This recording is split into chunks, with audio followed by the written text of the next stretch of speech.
Hello and welcome at Origo Workshops podcast. I am your host Etelka Szeghalmi, and my guest here is Gábor Barakso. Hello. So today what we will be talking about is mental health, and more specifically within mental health. I don't want to take away your spotlight because I would like to ask you to say a few words about yourself first. But in a very specific way, we will be talking about an Oriental approach of mental health and how COVID has changed everything. And again, what were your approaches, what were your exercises or your ideas on mental health, what was changing, what remained the same, and all these kind of things, because I think that's an interesting point to talk about. But first, give me a short or not so short introduction. Well, first of all, thank you for inviting me here. My name is Gábor Barakso, and let's see where to start. I've been practicing Kung Fu and Chinese martial arts since I was 20 years old. It's for a very long time this has been part of my life now, and meditation as well, which is very, very much also a love. And that's roughly about 22 years now since it has been part of my life. And then along this way, I've also acquired knowledge of the Dazi, which is the Chinese astrology, and other studies like Qi-men, other metaphysics studies like Qi-men. And to be honest with you, being better, I could say, has become a passion of my life, and basically that's one of the best things I think that I love about life and love doing. Well, it's not a secret, we know each other for almost Ages. almost that much as you are doing Kung Fu. And I think if you have not yet listened to our previous podcast with Balint, we've talked about the Oriental approach. I don't want to repeat everything we said there, just a brief summary to give the basics on what Gábor and I will be talking about. So basically, if we are talking about mental health, Oriental approach has a more holistic view on that, because they say that without a healthy body and without a healthy, energetic, emotional system, your mind cannot be healthy. So we cannot talk about separately as mental health without considering a human being as a whole. And both of us are doing several different kind of practices to approach these levels. And what I prefer in the Oriental approach, and I would ask you the same thing, of course, what is your preference, is that it helps you to understand where your best parts are and where are the rooms to improve, so to speak, and also on an overall life level, but also as well on a more hands-on daily approach. And taking care of these three levels doesn't mean that you have to do everything all the time, all at once. It means that there has to be some kind of cyclic harmony in all of them. So what is the thing you most like about this Oriental approach of mental health? You've already said it. The very, very first and the biggest thing that I love about this approach as well is the harmony. Basically, the holistic approach, which means that, we are not separate from each other as human beings. We are not separate from our thoughts. We are not separate from our feelings and everything. And we are all these things, right? Our outside world is sort of a reflection of the inside world, right? And bringing harmony to all of this, bringing harmony within ourselves, then bringing harmony within the world, and between the world and ourselves is something that I very, very much adore and I love about this system. And of course, the holistic way of thinking, as you just said, that I can start working on one part of myself and that will affect the rest. And that's so beautiful. I don't need to work on this and this and this and this, and then suddenly start to put it all together, because it's all interconnected already. If I start, I love that example with the pearl, with the pearls, the pearl necklace, where you would say, when you grab one pearl of the necklace and start pulling it, the rest of the necklace will come as well. And this is what I love about these systems. You mentioned a very interesting thing, and I think we can tie it back right to what happened within these last 3 years, we can say, since COVID, let's say, yes. After COVID, the new timeline, before COVID and after COVID. So I think what you mentioned about interconnectedness and subsequently interdependence has got a serious hit with COVID. Because what most human beings experienced is this loneliness and aloneness of being away from others and being separated. Mm-hmm. And I think that had a very, very high impact on most people's mental health, and the ones who did not tend to it had more serious issues coming, even depression, because facing that loneliness, it's a very hard thing. So my question would be, if we start talking about COVID, what had changed in your life with COVID personally? It's funny that you mentioned, before COVID and after COVID. It's kind of like BC and AC. Yeah, still. What has changed since COVID, or what has changed because of COVID? Yeah. It's interesting that you've mentioned the separation, right? Which of course has happened to each and every one of us, because we got quarantined, we couldn't go out, we couldn't do the usual things that we love to do and we used to do. But on the other hand, I'm a father and I have 2 daughters and a wife, right? Mm. And interestingly enough, I have experienced the other part of it, because at the time we have lived in a flat, and that was like 50 square meters big. And what I have experienced is that usually I had space to move away, space to, have some time separately for myself or just work, because at the time I was also from time to time working from home. But when COVID hit, suddenly we were all together. So I wasn't alone, actually. Each and every time, and my kids were small, like 3-4 years old, right?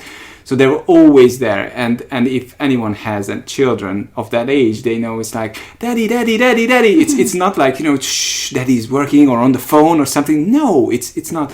So I experienced the other thing, that I couldn't separate myself from, I couldn't just stay away, have a quiet spot or just move away and recharge myself.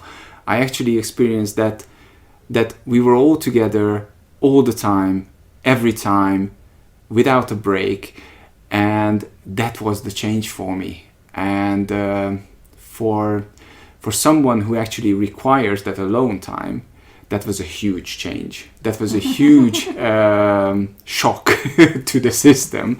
So what I actually had to learn was that to cooperate, to be with everyone else and with their needs, feelings, thoughts all the time. So I actually had a different experience. Yeah, and it's very good that you're mentioning that. I wonder that how did you handle that? What were your methods or any practices or anything you did to help you with that?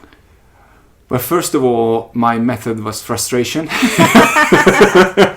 which is a very generic and basic method. I was like very frustrated at the beginning, that I just couldn't find that alone time, that me time, right? Then obviously came the physical, trying to separate myself physically. So I walked in, we reorganized the flat. that meant that I had a room where I could just, close the door and that's it. That was, of course, on the physical level, but, it's like every time you go out, and again, if you have small children, we all have worldly needs, and you need to go out from time to time from the room, and every time I went out, I was jumped upon. It's like, wee! Daddy's here, Daddy's out, because my kids were bored as well, so of course they wanted this. So it didn't really bring the results that I wanted. So I actually had to realize that if I want to resolve this frustration and conflict within myself, I need to start better integrating my life with everyone. So integration became a huge task, definitely a huge task for me, but also a goal is to make sure that life is not of these separate boxes. So my family, my work, my feelings and their feelings, it's life all together. So bringing again harmony into all of these, where these things can interconnectedly exist, basically, and realizing, that's my life. That was very much the task. And of course, the methods I used were very various, but what I've loved definitely is meditation. Definitely, I've meditated a lot, and I've especially meditated on those parts of me which were rebelling against all of these. And I really much then realized that I am interested, very much interested in the others, and therefore, that was an interesting flip of mentality, right? That I'm very much interested in the others, bringing us together, and sort of injecting myself more into these family life and into these situations. So as I hear it, actually I can summarize as COVID brought you more self-awareness? Yes, definitely. A lot of self-awareness. It forced me actually to it wasn't an option, right? It wasn't like, oh yeah, do you want to do it? Yeah, maybe today not, but maybe I'll start tomorrow. No, it wasn't like that. It actually, hit you in the face just like everyone else, and it was a must. It definitely asked me to look deeper into myself, find those just parts of me which were frustrated about the whole situation, and work with them, and not try to move away from them, but to understand them, to get the needs, to understand the needs of what they want, and then meet their needs. Yeah, that sounds like a lot of shadow work. Yep, exactly. Yeah, definitely. Yeah, before we continue, I think it's important to emphasize that those of us who practice any kind of methods or systems, we kind of face the same issues, the same problems. We meet our difficulties. I think where the advantage lies is the system itself, because it brings us practical tools how to approach those things, like you said, meditation and shadow work and a lot of other things you mentioned. So actually it is something you can rely on. If there is a trouble, you just take out your toolbox and find the necessary tool to handle that situation. But going back to COVID, I think since this is changing a lot of things in a lot of people, in the sense of what to think about security, even health, and other things which seemed so secure and so sure in the last couple of years. And now we face that we need to rethink all these definitions, and that has an impact on how we rethink ourselves. And if you could say one thing which you find important in this whole change which is happening, Mm-hmm. what would you say? What would be the... For myself? For our listeners as well. Oh, right. All right. Wow. Just one thing. Yeah, I know it's a challenge, but let's try that. Let me start. If I would be asked the same question, my answer now would be that things will not go back as they were. Yeah. So we need to find a new balance. Everyone on a personal level, on an individual level, has to find their own balance. And on a more global level, humanity has to find a new balance in doing things and having new definitions. So it's not a matter of time to going back to the old, because the old no longer exists. So that would be my message. Right. My message in this case is to find that balance. So that balance and security that you've mentioned, everyone needs that, of course, and that's understandable. We are human beings. We need something to stay as is, sort of, and then the rest of the things can change, but we need to feel that something is safe, right? And secure. But then my message in this and learning from this is that we no longer can take refuge, so to speak, in external things.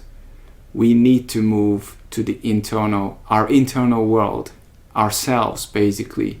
We need to start become the person that we really are and find refuge in that, because that will give us the stability, the assuredness, and focus point, or that middle point, right? The eye of the storm, right? Which can be calm when everything else around you is changing and moving fast. Yeah, it's a good thought. Yeah, I also think that it has a lot of weight in what you say, these Oriental wisdom. We are both learning. And practicing, hopefully. And one of the most annoying things I've ever learned in this Oriental approach is that change is ever existing, and the only fixed thing in this world is change itself.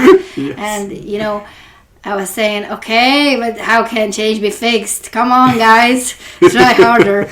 But of course, now I get it, but I think going more deep into the understanding of change and having a system to support that, in a sense that this change is not chaotic. This has a cycle and it's cyclical, so it's not unpredictable actually. So there is security in it, because you can predict where this change is evolving and what are the stages it will take, because the same rules of the world, of the creation, applies to the change as well.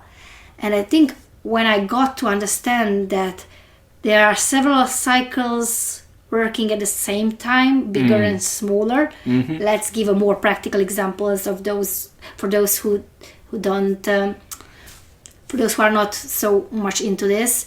Like a day, it has a cycle. A year, it has a seasonal cycle. And there are more bigger, like a life cycle is a cycle. For a woman, of course, a monthly cycle is a cycle. So there are cycles everywhere. Just most of us live so modern lives that we are so not tuned into nature and these cycles that it seems a bit unfamiliar. But if you tune back into the cycles, then change becomes a part of this cycle, because each stage is very different from the previous one, and then it moves to the next stage and so on, and then there is a cycle. And you know that if you stand here, you cannot get into the opposite side right away, because there are steps you need to take. And this gives you some kind of stability and security, but also it gives you the power to change things because you know what steps you need to take to get there. I love this thought for a different reason as well, because we tend to think that from time to time we are in the same situation, right? Yeah. And it's like it feels that we are stuck at that time, that we're again in this situation, again, not again. These are the thoughts that come up and creep up and all the time. But if we take this circle, right, and put it on a 3D level, sort of, then we can realize that it's a spiral, right? And based upon our actions, our thoughts, our feelings, etc., the spiral can go upwards or downwards. So we are, even if it feels that we are back at the same spot, so to speak, that's sort of an indication that we have run a cycle, right? We have already done a cycle. And if we can realize what we have learned from that cycle, we can realize that we are not those men, women anymore. We are different persons. We have already acquired knowledge through that cycle, self-revelations, right? Aha moments, right? And stuff like that. And we start using it, then it can feel that we are empowered in our lives. We are not someone who, is a bystander in their life, or someone who's a victim of their life, but we have the power to change things. And if we realize that we change our actions, we change our thoughts, etc., then then feelings change as well. And if we start to apply this knowledge, then we can realize that we are in this sort of in the same spot again, but we are not the same person. We have already acquired knowledge, wisdom, and we are growing. Actually, we are making progress. And life, although it seems cyclical, but yet again it's not. And that's the point, I think, when we start to enjoy the journey. And I think that's the AC period after COVID. This is very much where we want to be, really. Enjoying life, enjoying whatever is happening, really. Yeah, closely connected to this, I think there is something very, very important we usually tend to forget about when we are talking about change. To be able to make a different decision, you need to get back to the same situation and make a different decision right out from there. But that means that you are in that situation, you experience, and with your new wisdom, as you mentioned, your new knowledge, your new you can make a different decision consciously and say that this is not the way I want to live. I want to live another way and choose that. And that's when the